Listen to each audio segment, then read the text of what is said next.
let your dreams be dreams. Yesterday said tomorrow. So just do it. Make your dreams come true.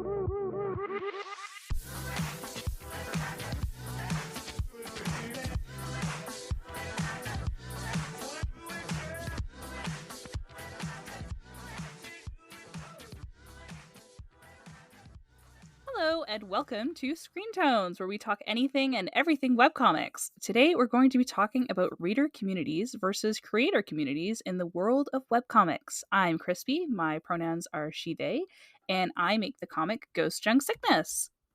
I'm Verathane. I use the pronouns she, they as well, and I make the comics Chiralt and Witchwood. I'm Delphina. I use she, her pronouns, and I make the comic Zombulus. And I am Rennie. I use she, they pronouns, and I make the webcomic Kate Blast. So, communities take a couple forms in webcomics.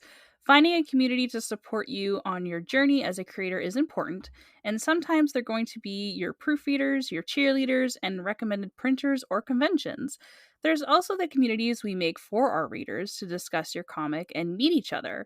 So, we're going to be talking about those things, where they live, and what the difference in expectations are for both of them. Yeah, so this is exciting. So what are your favorite creator community experiences and what kinds of things should you expect from a creator community? So one of the really, really cool things about creator community is the resources and stuff like that you do get from them, like the printing and the cons and the, where to actually host for webcomics and stuff like that. And it can even like boil down to you getting beta readers and even sometimes fans of your own work. That's not going to be all the time, but we'll discuss that later. But there's, I really do enjoy hearing the creative process from people in creative communities, how their works kind of came to be, and just kind of getting inspired from those places. Yeah, it can be so inspiring just surrounding yourself with people who are kind of doing the same thing you are. And I mean, I really treasure that. I'm part of the Spider Forest webcomic collective. And it's just really nice to be able to just go to them when I'm stuck on, I can't get this pose right, or I'm going to this convention. Does anybody live here? And like sometimes, you get a couch to crash on for a convention, or sometimes you get recommendations for, there's this really nice restaurant in my city, or no, stay away from that convention. Like just like there's so much that you can get from them, and it's so enriching and so inspiring. Yeah, I think one of the best things is, and I'm gonna get a little sappy on Maine here, is that I did meet like all of y'all in the creative Aw. communities that I've been to. I was gonna say that. Oh, sorry, I just took that from you. I mean, you know what? How about you expand on that there, Thane? Then. Well, I mean, that's the way that I met all the cool cats. And this podcast was through like a small like circle of webcomic creators. It's been kind of a long road of going through different creator communities because I've been at comics for a very long time now. So when I was getting started in webcomics, forums were really where all of the community interaction and socializing was happening. I first started hanging out on a space that was called the Webcomic List. And it was a website whose general premise was they were trying to collect like literally all webcomics, and they would like move them around to the top of the list as they updated. So readers could kind of keep track of the titles that they liked and build a little favorites list. And then there was also a forum on the side, which ostensibly was meant to kind of attract anybody who was interested in webcomics. But in practice, it got a lot of creators who wanted to talk to each other about, the craft of making webcomics. And at the time, this was like 2006, 2007, a lot of those conversations were about the different ad networks that people were like including in their websites and like calls for guest art and stuff like that. Some aspects have not changed very much since then, but the spaces that people tend to congregate in have definitely turned over a considerable amount. It went to mostly Twitter for a little while, and now it's definitely Discord is kind of where all that community socializing is happening. And probably the most consistent community that I've been a part of is the Spider Forest webcomic collective, which I joined in 2009. And it's actually been on all of those spaces, which is pretty cool. Spider Forest represent! Heck yeah. Do you want to tell us a little about Spider Forest, Delphina? I guess I can do that. Yeah. That wasn't my first community though. My Oh. first one was on LiveJournal.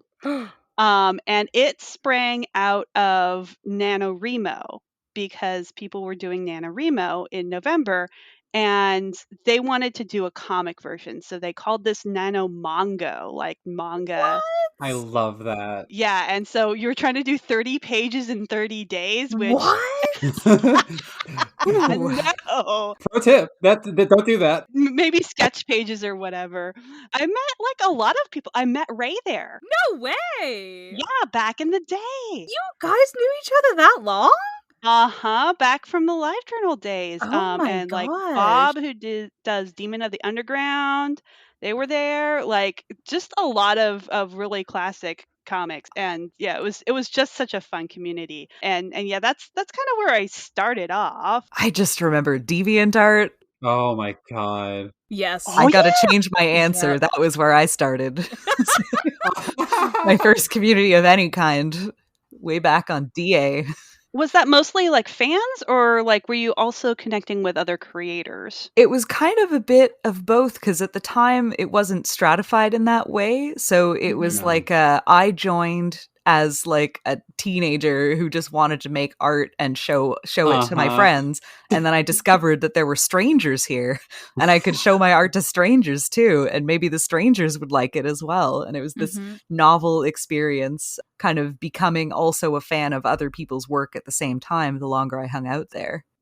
Yeah, DeviantArt is such a core part of like why I even got into comics in the first place, and I think that's like such a case for like so many people because Mhm. like you go on there and it was such a robust community of like artists of basically any sort of skill, and there's people going in like, hey, I like your art, here's a llama. Well, like DeviantArt has this really, really nice kind of natural like community for both readers and creators. And I say Yes. readers in a sense where it's just like, they can have collections of their favorite things in their favorites that's called and go around and just kind of talk about art and their collections and then join forums to talk about said art and collections and stuff like that. So it actually was pretty innovative in its time when it kind of came out because that was definitely a hub for connecting It was. with not only just creators, but, people who enjoyed your work at the same time because there was just such a place for it, right? Yeah, it was so easy to interact with other either creators or viewers or just on basically any sort of topic or whatever.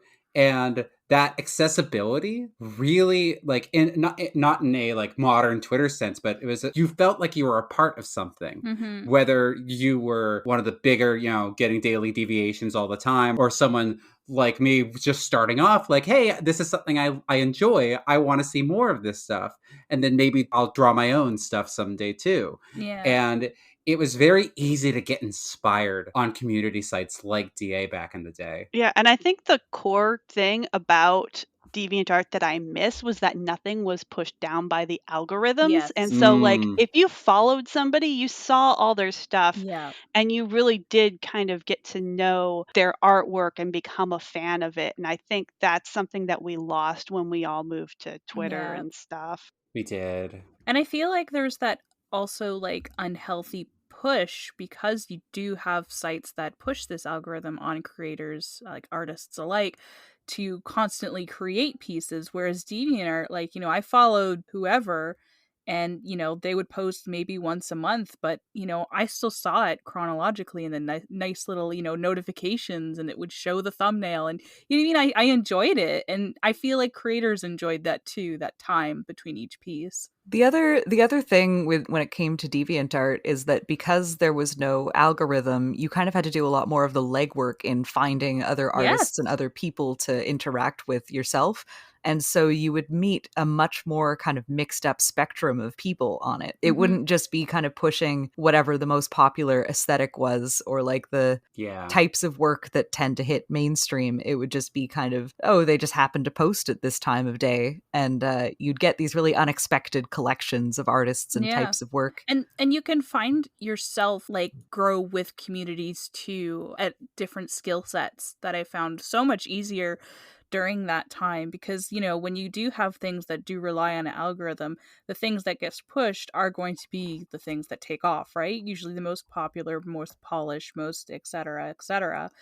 And it's really interesting to kind of just have that space from the before times to kind of grow with each other and evolve that way, that again helped both creators and enjoyers of art / readers in a community kind of coexist naturally. Yeah. And like there's definitely a saying that I've heard in so many different places of like, when you're a creator, you will grow with the people around you. And that was absolutely the case on a lot of those old sites like DeviantArt, like even LiveJournal or other prose sites back in the day. I know for me, I definitely got that feeling rekindled because I went DA and then went a couple years away. And then when I got back into things, one of the very first creator groups that I actually got involved in was a local in-person group, not even online. It's a group called the Boston Comics Roundtable, and it's just a bunch of people who get in a room every Thursday and talk about what they're doing, making comics, talk about each other's work, share what they're proud of, what they're doing. And then even if it's just like there's a wall where people could put like critique stuff up,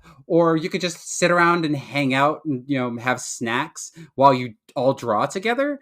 And like that sort of space just felt such like camaraderie with your peers, and like you got to see people grow live in front of you. And I've met so many incredible creators that way, both webcomics and print, of just getting involved in like local in-person communities. And I know nowadays that's difficult due to the general situation, but if you live in an area with sort of one of those in-person groups, I highly recommend it, because it's absolutely going to be a very, very positive experience, I think. Yeah, I've kind of created little small groups of friends in person just for hanging out at cafes and stuff in the before pandemic times. Yeah. And I definitely recommend that, just as kind of an incentive to get together on a weekly basis with any kind of schedule. But that's been one of the nicest things about most webcomic communities for creators, is that support for one another, like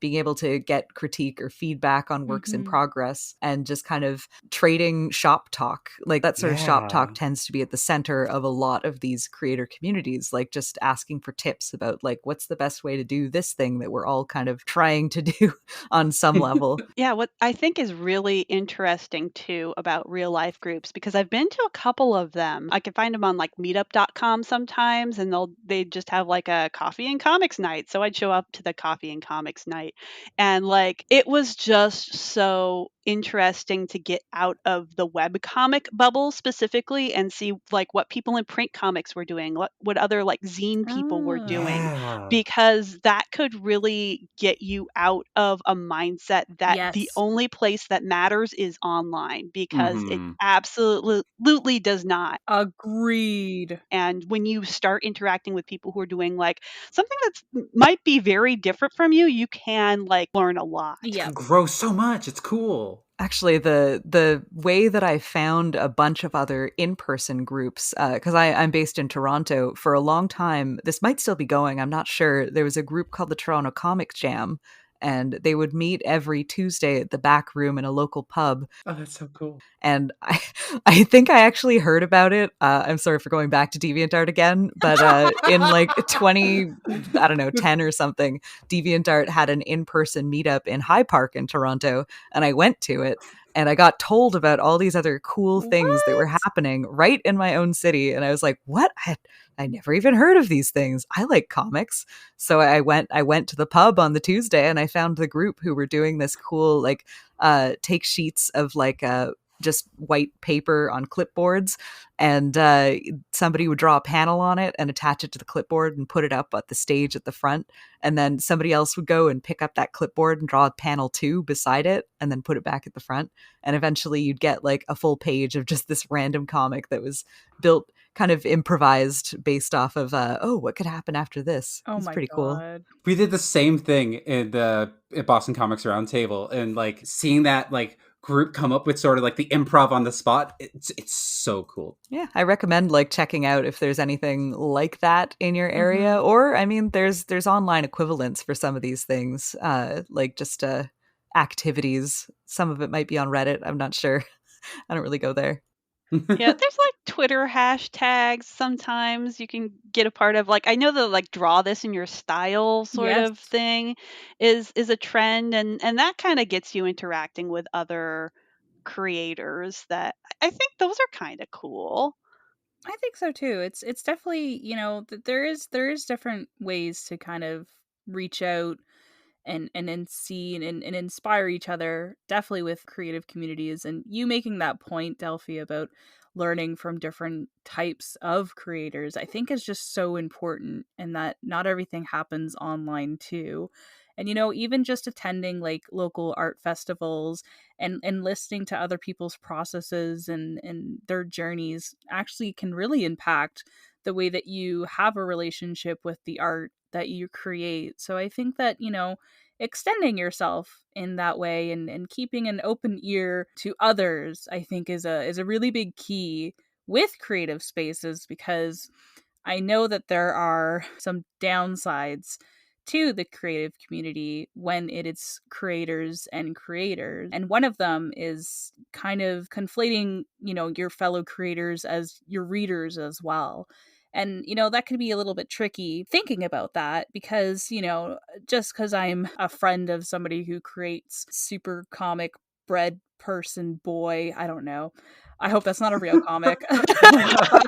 Doesn't mean I actually read Super Comic Bread Boy. How dare. You know what I mean? And there is sometimes when you're in these creative spaces that you almost feel expected to do so. And I can definitely, and I have seen how that can kind of go in a lot of oopsie kind of ways. Yeah, it's hard because like not every comic, not every story is going to be everybody's thing. Yes. You want to be able to be supportive, and you want to be able to promote your friends, but like sometimes even if you do have the time to read their stuff, like and that's a big if sometimes, Yeah. because we all have lives and some people have very long archives, self call out. But yeah, and like it's even if you do have that kind of time, it's not always going to be your style of thing, and you just kind of have to reconcile that. I think one of the hardest parts about making a webcomic is finding the time to read other webcomics. So when you go in with that expectation that the other creators in your space are going to be your target audience, you're sadly probably setting yourself up for getting let down, because not everyone's going to have the time to read everything, especially in large creator groups. So those creative spaces are definitely use those to help hone your craft and like talk shop and like get to know other people in your group. But if you're looking for readers, those probably aren't the spaces you should be looking. And oftentimes you can see when spaces are kind of getting a little bit choked into, the promote, kind of reminding me of the same $20 bill being passed around in the artist alley.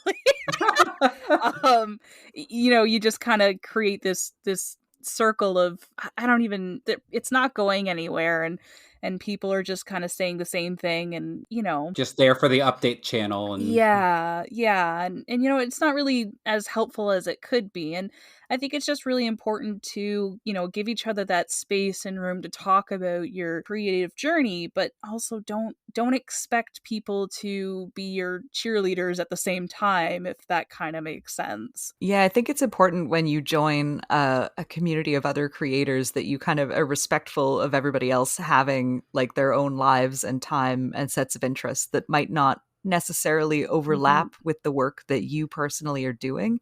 Like, obviously, hopefully no one is going to be rude about it, because then they're rude jerks. But like, not if I'm not a big fan of like horror or something like that, and a horror creator joins, I might not read their comic, or vice versa. If they're only a fan of some specific thing that I'm making, maybe they won't read my comic, and that's not like, it's not a bad thing. I'm not saying horror is anything specific. I actually love horror. You're like Yeah. calling yourself out like twice there. You know, but just, you know, like people, they have the choice to like choose their own reading lists, Yes. and it doesn't necessarily have to include every single member of a 400 person Discord server. And it's nothing personal against anything. It's just time or what they're into. Yeah. And you know what? I understand the hustle. I understand the hustle and the need to push your work.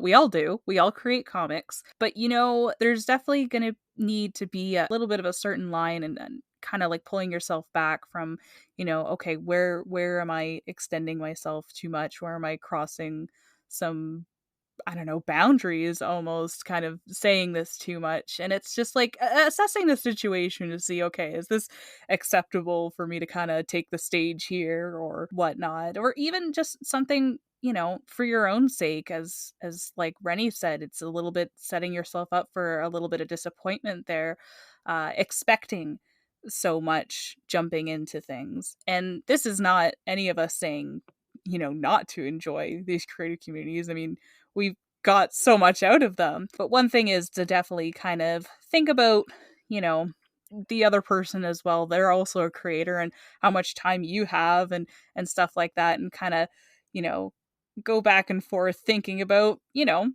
kind of goals there. Yeah. It's so tricky too, because you kind of, especially on Twitter or something like that, part of like the marketing, or like even, I don't know if it's marketing or best practices or whatever you want to say, but like a thing that happens a lot is we're all artists. When we like a comic, sometimes we'll draw stuff for the other person, or we'll ask for guest art or something like that because we're taking a hiatus or something like that. And it's hard to maybe watch that happen and wonder like, okay, am I on that kind of relationship with this other creator? Is that what's going on here, or not?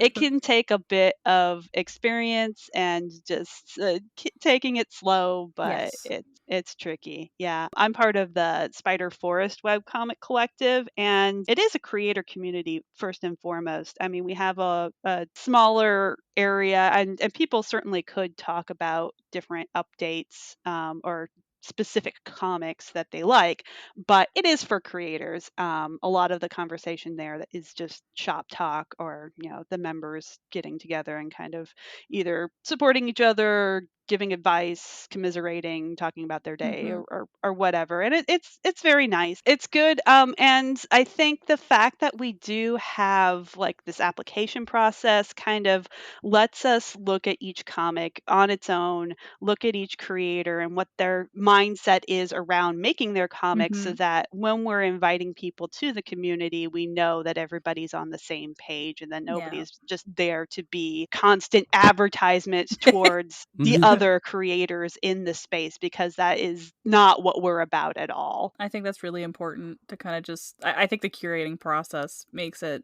definitely something that's just meant for the creator space. And I really appreciate that. Spider Forest Discord also allows like readers as well, eh? Yeah, you can join if you're not a member. There's a Discord community, and you can go there and yeah, just talking about what you're doing. A lot of times we actually like it when people who aren't members but are thinking about becoming members join the community and kind of interact, because then we kind of get to know what their mindset is and where they are in their creator process. So yeah, it's cool. We'll put some links in the show notes, I guess, to our spaces if you're a comic creator who wants to meet some cool people or get some feedback on your work. But yeah, it is a much different space than someplace where you're expecting to get everybody to read your stuff. And kind of thinking about that, you know, the helpfulness that it has for the creator spaces to have with the feedback, and you know, that community that is going to help you kind of see your vision as a webcomic creator, I think is really, really special. I really admire Spider Forest for that. Hi, this is Delphina here to talk to you about Into the Swell, which is Miranda's awesome comic. A pirate and a wizard are forced to go together on an ocean-wide treasure hunt to win their freedom, but as they grow closer to their goal and each other, more mysteries surface. What will they uncover in this new chapter? You can catch up on the archives at intotheswellcomic.com or follow Miranda at Miranda Cakes Art on all social medias for updates. Check it out and enjoy the episode.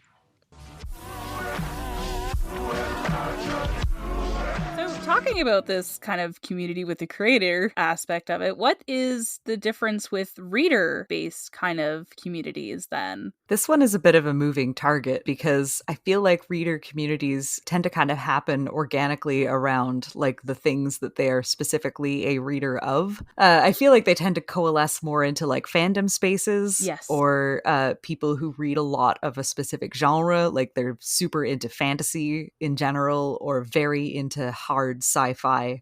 So they'll seek out a space for other readers of the same thing as them. And it's kind of hard to find because you can't really Google webcomic reader community and just find something. You really have to get specific about it, like fantasy webcomic space, time to fan about the thing that we like. It's love fanning. Yeah, well, it used to be way back in the forum days. It used to be a bit more straightforward because a webcomic would create a forum for their fans, and that would be pretty much explicitly a fandom space consisting of the people who were reading the webcomic. And on some level, I guess Discus comment sections have kind of become that in a way. But they have a very different feel because they don't really persist in a singular spot. It'll be a different thread for every single page of the comic. Yeah. And so you might have readers who are active and reply to one another, but it's not really on the same level where like one of them will just start a thread about like, let's talk about your day, or like, let's start a fan art thread or something like that. And there's less collaboration in kind of modern internet webcomic fandom, I guess. Yeah, and like it's very hard too because it seems like a lot of the reader interaction these days mostly comes like in the form of like just the comment section and maybe a tiny bit on Twitter, and it's difficult to pin down. Absolutely, you're right with the moving target. I miss forums. They were so Same. much better. I miss DeviantArt.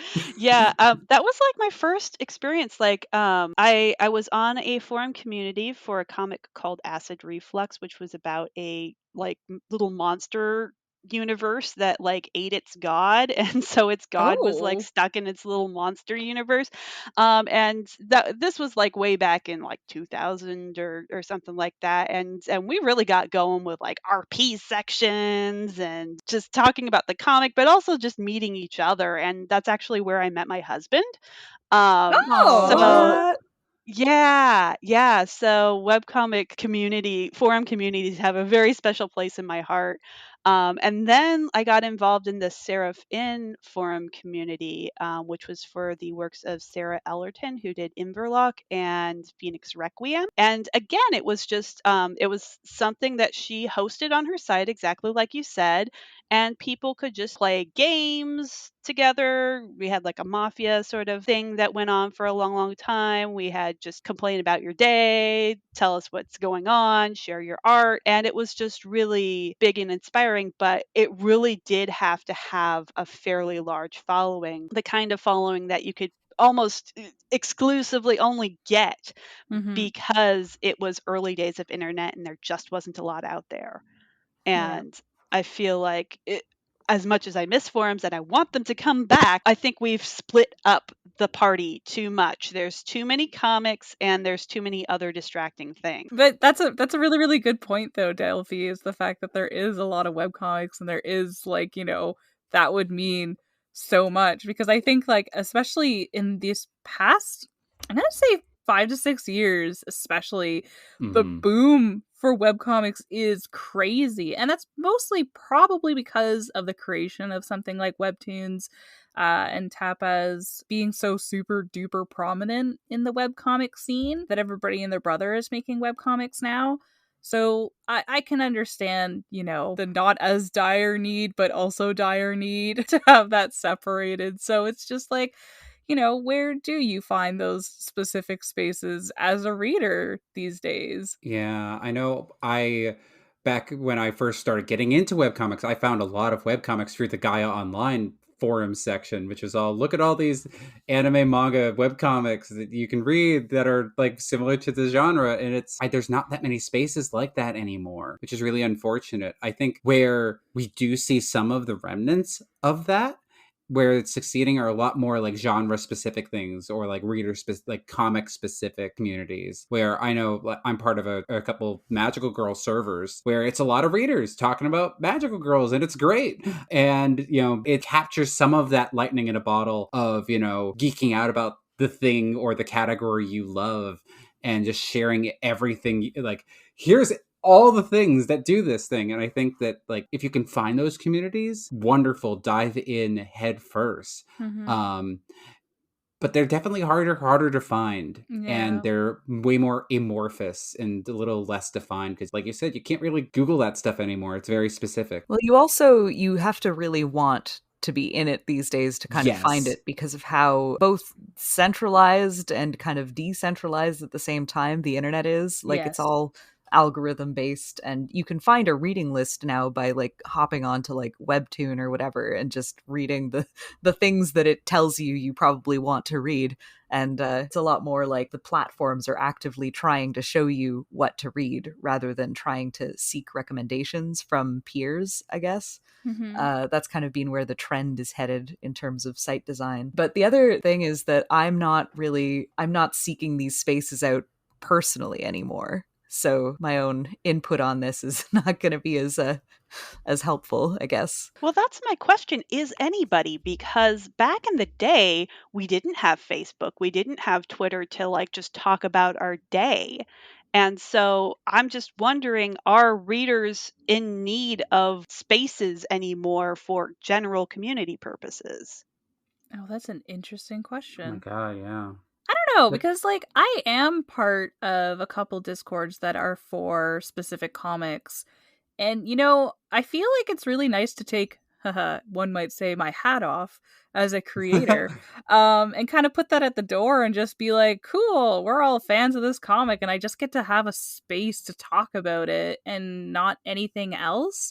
And I don't feel like I can do that, like just dinking on Twitter and being like, hey, everybody, let's just talk about this. I like the idea of the community being like that. I feel like Discord, in a way, is probably some kind of reinvention of the forum, possibly. yeah, I like that too. That aspect of Discord really captures that too, and you see that with a lot of reader communities. And I think one of the reasons that, like, we don't see that much on Twitter, as far as like readers like gushing about the thing, is when you post something on Twitter these days, it's heavily scrutinized by literally everyone on the planet. Yeah. So you can attract Yeah. a lot of people who have very strong opinions. And by strong, I mean, no, please go away, block, mute, Possibly catastrophic.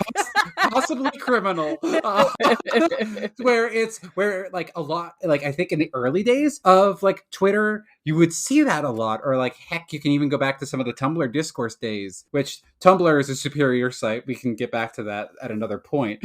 But I think, like, you see a lot of that discourse become super public, super prominent, and super intense.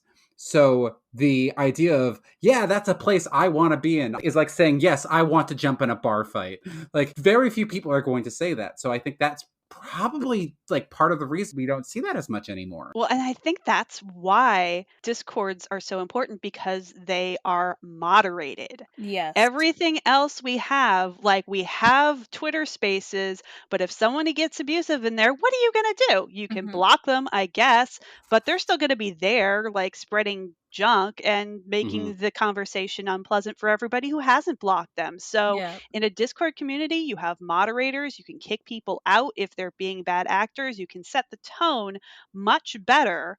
And like also, Twitter, Tumblr, they can be good, but as soon as like something big happens, as we've seen in the pandemic, like that's going to dominate the conversation, Yes. and like you're just going to get pushed out. Hmm. And so I think that's also just a very nice feature of Discord in the last couple years that I've enjoyed as a community member, just like being able to say, you know what? I am sick and tired of talking about this dramatic life event, and Mhm. I need space away from that. And here is a nice Discord community where I can just show cat pictures and talk about a comic I like. Yes. But even within the servers, you can also create like subspaces, like a separate channel for like specifically just heavy life events or Yeah. specifically just pet pictures. And if you never want to see pet pictures or only want to see pet pictures, you can kind of mute and close certain channels accordingly and kind of figure out like these are the things that I come here for. And I don't really want to like, have my mood be brought down or like read about this other specific thing. You can kind of customize how you interact with the space itself on a much more granular level. It's a lot easier to curate. Yes. I feel like it is almost like a reinvention of the forums now that I think even more about it. All we're missing is seriously signatures. It's gonna happen soon. Static URLs Discord. are the things that are missing. I We need need to petition Discord to add back signatures. Yeah. I Can we wanna go back to guest books? Can people sign my guest book? Yes. God. Time to put a counter on your website. You're Oh. the 500th visitor. And with a little animated GIF next to it. A little my progress God. bar with a sprite that walks across it. Oh, that makes me so And the happy. sprite is Sonic. The thermometer. So I do have a question about Discord servers specifically. Like, if you're trying to make a Discord server for yourself, like, what do you do? What kinds of things are you trying to set up? So I think that, the more Discord servers I'm seeing, and you're saying specifically like myself as a creator, like say if I were to make a Discord server for Ghost Junk, like what would I think about specifically? I like that I'm seeing more of the held together Discord servers have moderator teams and stuff like that. So people dedicated to setting the tone to the space of, as you and Thane had said before. And I think that that's A, very, very important, and B, kind of helps curate like who kind of comes into this space and who demands what.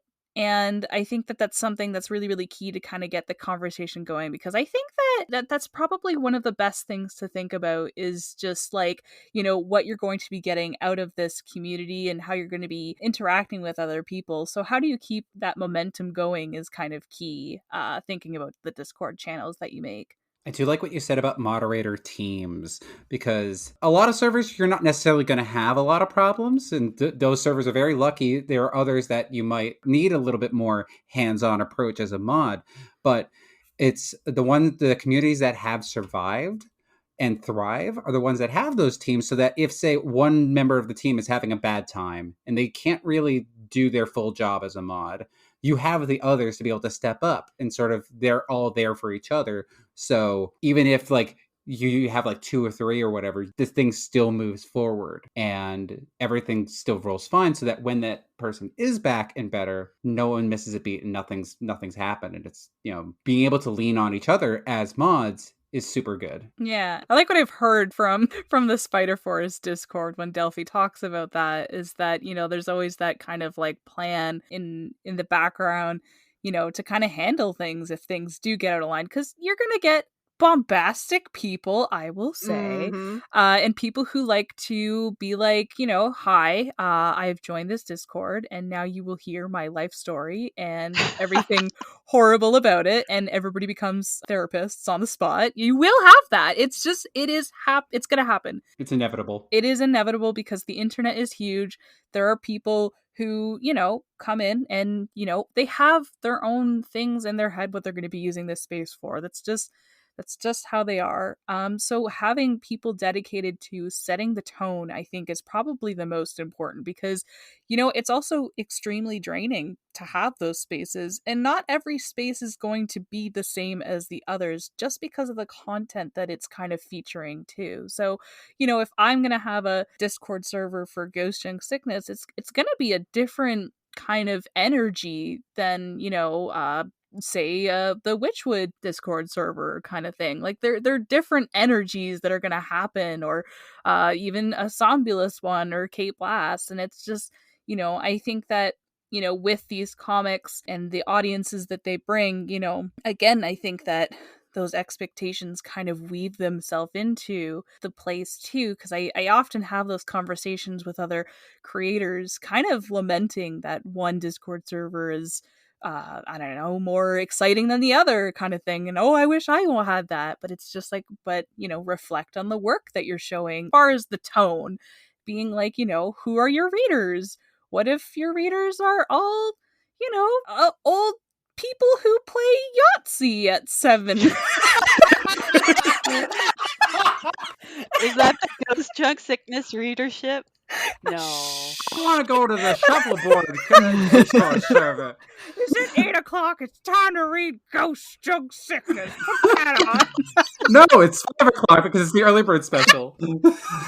It is true though that some works will by their nature be kind of aimed at audiences that are not very online. So especially if you're targeting very young children or like people who are kind of outside of that most online range, like people who are, that 18 to 35 target demographic that the mainstream always approaches. But there's other readerships than that, and not all of them might live on the internet. So you might find your readers more in real life or at conventions or something like that. Yep. Yeah, you really want to think about what your own priorities are when you're going into that space, because you might think that, like, if you know that you are a person who's very susceptible to like a lot of emotions and a lot of, being very empathetic, maybe a large server might not be a space where like you're going to be bombarded with a lot of that very personal stuff from certain people, because that always happens. But if you think that you can do that and you have the right people and people who want to be on a mod team,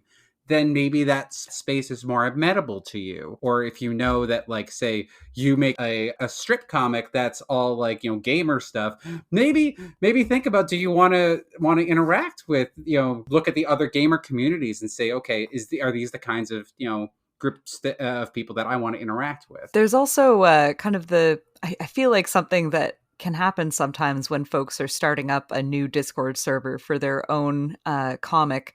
The first thing that they'll do is kind of tell all the other creators that they know about it, which is a bit of an odd approach, because that might not necessarily be a foundation for a reader community if that's what you're trying to build. All the people in the other creator Discord that you're in, like, it's cool to tell them about it, but like, if not all of them join immediately, I think it's important to be aware that that's normal. Yeah. Yeah. There's so many Discord servers too. Like, I cannot join them all. I am so sorry. I have a little like group at the bottom of my Discord that's just the lurk house. I'm like, I'm there, but I'm not there. I'm sorry. Yeah, and I think it's just really important to kind of understand where to put your energy as a creator too, and a reader. You don't want to overwhelm yourself with this presence that you feel that you need to have too. And, just kind of being in all this space. And I know that a lot of people also feel that FOMO a lot of times, because there is so much going on all the time. And it's just analyzing when it's okay to just kind of step back, take a breath, and be like, okay, where do I really need to be, and where do I feel like I really want to be in all of these kind of spaces, on Twitter, on Tumblr, on DeviantArt, on Discord, even, just kind of evaluating what's best for the time that you have. Oh, that sounds so like end of life. Oh my God. No, but in this era of everything's online and everything's too much online, like, that is a good point where you really got to know when to take care of yourself first and foremost, and then everything else second. Yeah. And I do think it's a bit of trial and error too, Yes. just like in terms of, I'm going to join a thing, I'm going to see how I like it. And if I don't like it, have that mentality that it's okay to walk away from it. Yep. It's completely fine. And I think like understanding how to curate for yourself, I think, is kind of key here, to understand and know where you want to be with that energy that you do have. And I think it's just, it's really important to kind of understand that as I again, both a reader and a creator. Get into the webcomics community to understand more about yourself. Yes. And also webcomics. So are there any last thoughts that we kind of want to add to talking about creative /reader communities that we have? Join them. Or don't join them, depending on your feelings. That's my thought. And don't feel bad for lurking. Yes. Lurking is good. Lurking is where you learn. And don't make other people feel bad for lurking, Ah. because they can do that if they want. Yes. Yes, they can. Just be cool, be understanding of people's different energy levels, and don't give the admins a hard time at speaking as an admin for Spider Force. Just don't. Well, I think that is a chicken salad Caesar wrap. That's been awesome. And thanks for joining us. I've been your Crispy, and you can check out my work at ghostjunksickness.com. I'm Verathane, and you can find my work at chiralt.sevensmith.net or witchwoodcomic.com. I'm Delphina, and you can find my comic Sombulus at sombulus.com. And I'm Rennie. You can find my comic at capeblast.com. All right. Well, see you later, slappers. Woo! My Let's go back to Sombulus. our community and talk. Thank you so much for listening to Screen Tones. Please subscribe to us on Spotify or wherever you get your podcasts. Be sure to also follow us on Twitter at ScreenTonesCast.